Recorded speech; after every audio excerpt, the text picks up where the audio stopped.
Hello, everyone. So, today I'm going to talk about something a little bit different, something that I've kind of talked about in a different way before on my YouTube and a little bit in some of my other videos, talking about gender and gender identity, even some of the blogs that I've written. Um, so, what do you do when you learn new things? You integrate the information. So, something I want to talk about is transhumanism and transgenderism. And this is a hard topic for me to talk about personally, as I once identified as transgender. Now I just kind of identify as androgynous, accepting the female body that I have. I do prefer masculine pronouns. It's a little bit more comfortable for me. Um, but ultimately, none of that truly matters, right?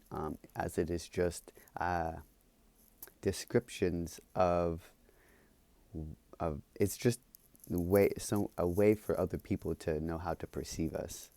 So ultimately, there's a higher existence for ourselves beyond the duality of Earth in general, which is kind of something that we're moving towards. If you look at the fifth dimension, do a little bit of research with the fifth dimension, right? All you have to do is go within yourself.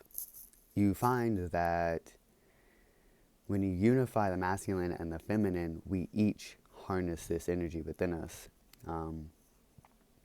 And when this is unified, we connect to our souls. And part of the transhumanism is to essentially harvest souls or disconnect humans from the understanding or the understanding that they have a soul, and that they aren't the body, that they are in fact the soul or the energy that exists within this body. And through using certain different mind control programmings, they have the ability to manipulate and control our behavior. Um, and the reason I'm specifically talking about like transgender and its association with transhumanism is this is something that I've been navigating um, my lifetime. I experienced some soul shattering things as a child, right? So when you're in your developmental age stages, right? You know, from 0 to 15, 16, um, if you experience, severe trauma of any sort, and at that point, just about everything seems severe because it's new to you. But if you experience this can really fragment your soul and really kind of scatter your energy all over the place. And having experienced pretty much trauma my entire childhood, and then even having experienced more trauma in my early 20s while I was in the military, I really got fragmented. I really lost touch with that feminine aspect of myself because I pushed it so far away from me. Now, I've my recollection of a heart-centered space on a soul level, I've always been masculine presenting. Um, and I guess through just wanting to express myself that way, I have often been asked, are you a boy or a girl? And this is growing up. I got this question a lot, even as a child, like a young kid, before the trauma, before the severe, severe trauma. Well, I guess really, no, never mind. Different traumas.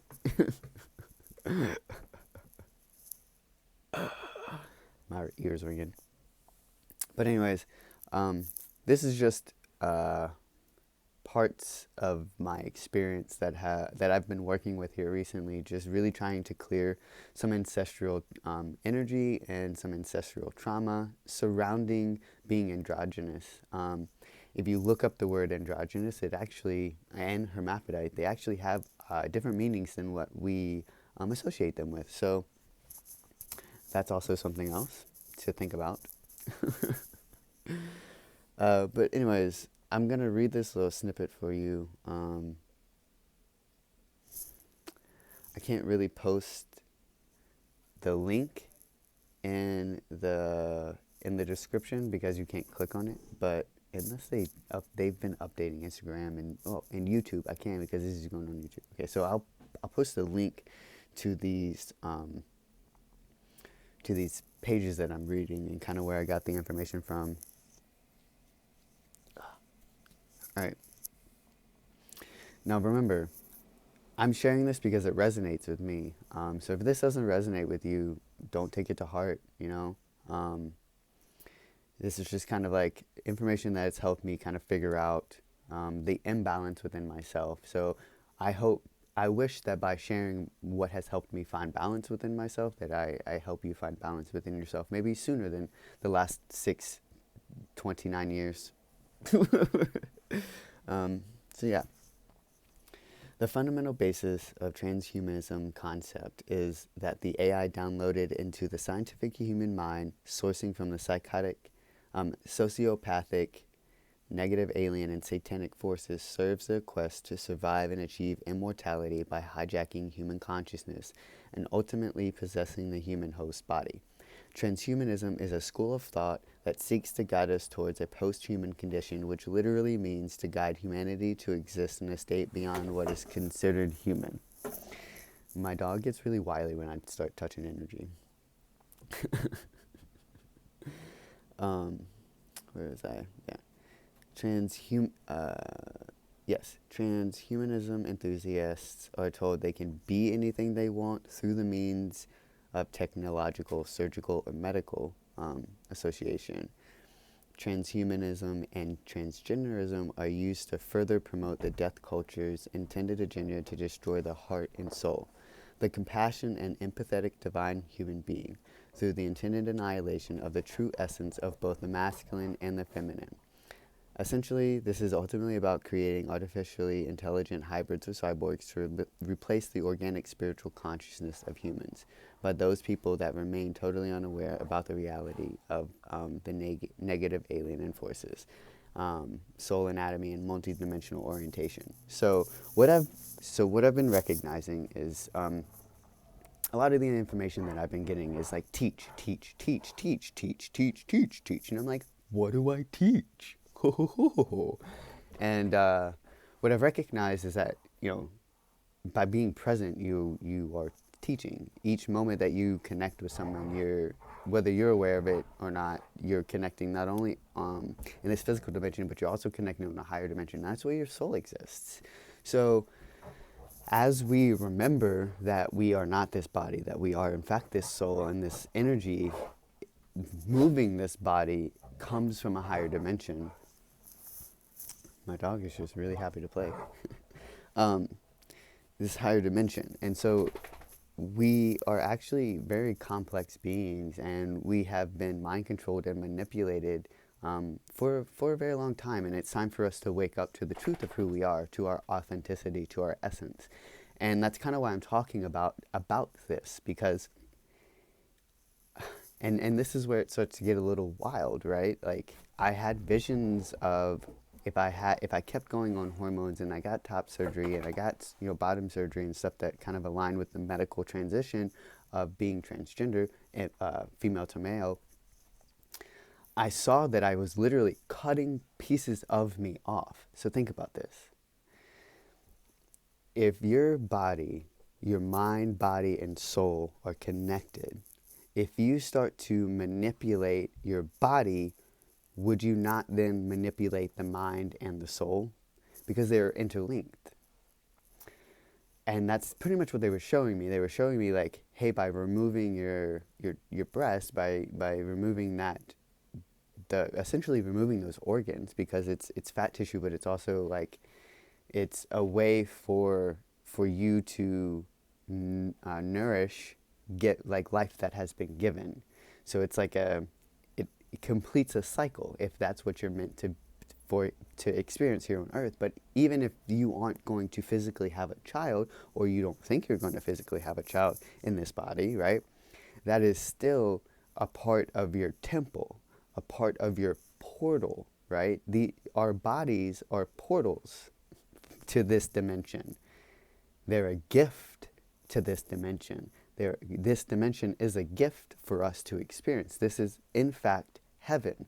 And that's what the fifth dimension is really trying to get us to move into, is unconditional love and compassion and empathy, and having space to have these conversations and not feel like you're being judged, but just offering information that's helped, and that's, I don't want anyone watching this video to ever feel like I'm judging you by sharing this information, or that I'm going to judge you if you choose to do something other than, what I do, right? I don't care what you do. Like, that's your path, that's your journey. I'm only here sharing my experience with you because I feel guided. I feel called to do that. So I guess that's just something else I wanted to share with you guys. If you're watching this, this is going to be a lengthier video, just so you know. Obviously, we're at like 11 minutes now. Something else I wanted to talk about, because in the previous slide, I talked about transhumanism and transgenderism, and that correlated to death culture. So I just wanted to share with you death culture. The current 3D timeline in which humans have existed on the earth over the last 100 years has been socially engineered through technological mind control, violent entertainment, and predictive programming in the media to promote a death culture. Social engineering is a type of mind control that seeks to manipulate people from their own right to privacy by controlling the way they access information. Controlling what it means to be knowledgeable and self-informed, so the fabricated social structure can exploit them with misinformation, making it easier to control their behaviors. Thus, today many people are unable to identify and recognize the clear signs of death culture programming as a result of the controller antisocial agendas, which I'm also going to talk about too, because it goes in alignment with everything I'm talking about. It's beautiful. Because it has been interwoven into many of the day-to-day structures that make up the fabric of society. Why do the controller structures promote and financially reward all organizations and media that promote death culture programming into our world? Death culture produces the myopic mental polarization of attention upon purely physical sensations and material pursuits. It does not look deeper towards taking any responsibility. There is no accountability, moral, or ethical consideration towards the consequences of actions that are directly related to increasing world pain and human suffering. Instead, the mainstream death culture programming thrives in producing, marketing, and exploiting human suffering, pain, and trauma, therefore spreading the destructive lifestyles that lead to mass killing, disease, and slavery. If we cannot identify or recognize how the death culture programming has generated great harm and to impact our personal lives, children, families, communities, businesses, and nations, we will not understand what we must change inside ourselves in order to heal our society. So I'm going to talk about that a little bit, and then I'm going to go on to anti-soul agenda, which ties into everything else, right? So let's talk about death culture. This is something else that I've wanted to talk about, but I didn't know how to talk about it. And then I came across this article, and this isn't the first time that I've read any of this. This is probably like the fifth time I've read it. When I came across this stuff, it gave me terminology to what I already knew, if that makes sense. So the way that I personally work, we all kind of operate differently, but maybe this resonates with you. I'll get information and I won't quite understand it. And then I'll get a little bit more information and I'm like, okay, well, the thing is I get it, but I can feel that there's more to it. And then I'll get more information that connects, and then it kind of like builds on itself. And then I've kind of created a bigger picture. And that's kind of how life works. I've found that that's how the soul works very often, especially if you're navigating any karmic energy or anything associated with ascension. Oftentimes, if you connect to your soul, you're reading a riddle or a poem or a puzzle, and it's kind of like a game, and it's meant, however you operate, it's meant to function to keep you moving and not to keep you stagnant. And what this death culture, what we have been experiencing for the last 100 years or so, right? Probably a little bit longer. is the shortening, well, honestly, yeah, probably longer. The shortening of our lifespans, not on, one first off, and that's if you what I've been kind of shown is that if you shorten the lifespan of the human body, you then shorten the soul cycle. So the soul's not experiencing everything that it needs to in the life cycle that it's here for. So then you're creating a fragmented soul because the contract that it originally signed up for it's not able to complete, and yet it's it's being put back, like it's being put back into repetition is essentially what it showed me. And this is part of the cycle. Like this is we had this happen so we could move forward. Like it's all in tandem. It's nothing is out of place. We are experiencing this quote unquote death culture to really to wake us up, to shake us, so we recognize where we are, what we have done, what we are doing, and kind of get all of that back into alignment with not only ourselves but Mother Earth and each other, and live in more harmony. Because something that is not necessarily known in our society today is that the violence that we have been experiencing isn't natural. We've been told that humans are violent, therefore we have been violent.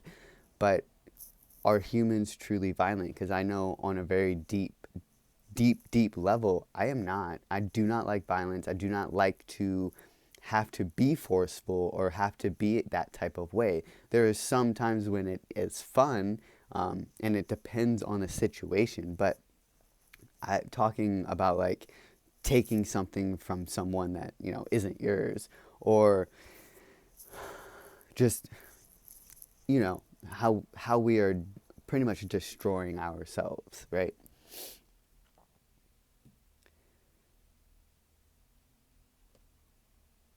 So what is the anti-soul agenda? The controllers desperately want us to forget that we have souls, even though we exist in a material world filled to the brim with many different kinds of souls, spirits, and consciousnesses. They would like us to forget our soul. Tyrants can't control our mind as easily if we know how to connect with our soul. Without understanding the worldwide agenda of trauma-based mind control, we cannot understand our participation in the constructs put in place to keep it going. We become unknowing participants in perpetuating these systems. It is difficult to witness how many people on the spiritual path and how many practitioners and session providers have this blind spot and are unable to see the pervasiveness of this agenda. Is there anything else? Okay, to intentionally disconnect the existence of the mind from the existence of the soul is extremely destructive and damaging to all human beings. This fact is what contributes to the manifestation of disconnected and chronically miserable people who intentionally create harm without moral conscience. Soul-disconnected people behave in a similar manner to artificial intelligent robots, as they are shaped by mass media to make decisions based on survival and selfish desires, with no authentic thoughts or emotional states of their own making. So you can kind of see how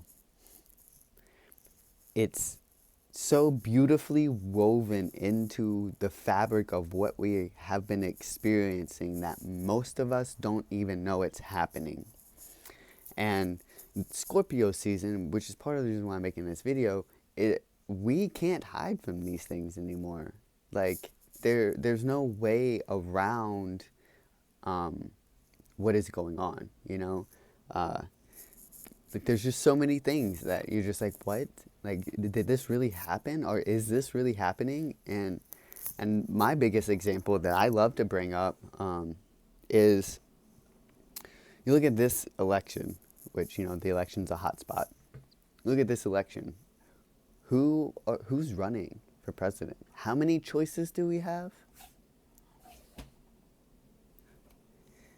And what did it look like last year, or not last year, but 4 years ago, or 4 years prior? How many choices did we have? So I just be aware of, question everything, really. Just question everything.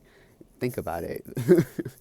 And this kind of ties back to the transgender thing. Like, I even questioned that without knowing any of this. I didn't know any of this, and my soul, my spirit, source, Mother Earth, that divine feminine energy, both of them were guiding me to this understanding, to this understanding, to this overstanding that, you wouldn't have been made as you are, right?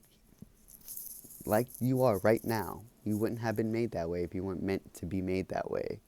And to change that physically is to egoically change that. We're changing it so we think we'll feel better. But and I kind of said it earlier, like, reading energy is a natural talent for me. But I've seen in people's energy that have gotten top surgery, bottom surgery, that have been on hormones for years, you can still see that something just isn't right. And that's not my place to judge anybody, and I'm not, but that has made me question the path that I'm on, and question the direction that I'm headed, and to put me where I am ultimately right now. And life seriously couldn't get better. Like, it's not perfect, but I'm more in alignment with who I am as a being, and more in alignment with my highest vibrational frequency than I have been my entire life. And that's what I truly desire on a heart level. And it doesn't look like I thought it would in this instance, and I'm not where I like egoically want to be, but that's to help drive me. Like, I have goals, I have passion, I want to move in life. And I've felt that before I could move any further, right, I had to figure that stuff out. And that's kind of, I guess, what I've been dealing with the last 6 years or so. Was it 2020, 2014? Yeah, 6 years. It's just really finding who I am inside, and not allowing anyone else's idea of that to change me. And to take that a step further, right? In many indigenous cultures,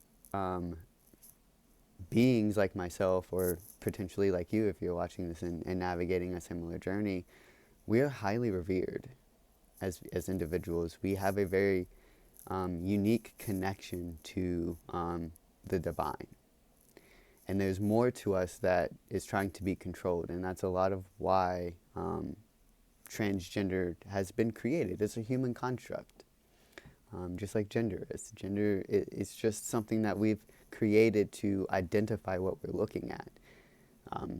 Because everything is a reflection of ourselves, but only if our reflection is distorted, how do we know that what we're looking at is true? So that's why I always go within. You can't looking in the mirror is only going to reflect what's inside. So love that part of you, all of it. Is there anything else? I don't think so. I really appreciate all of you connecting with me in this video. If you've been navigating or have been curious about what I'm talking about, don't be afraid to message me or to reach out. I'm open. That's what I'm here for. Sharing my experience and kind of connecting with you where you are and me where I am. And in that moment, we create a beautiful connection that allows Source to work through us. So yeah, I'm wishing you a beautiful day. Again, thank you for, thank you for being on this journey, right? Thank you from the bottom of my heart to yours on this journey. And let's chisel away at that hardness in our heart, and let's allow ourselves to soften to love, and really step into the trueness of who we are, and not having to hide or be scared to be who we truly are, because there's no reason for that. Infinite love, infinite light, and infinite movement, my friends. Namaste.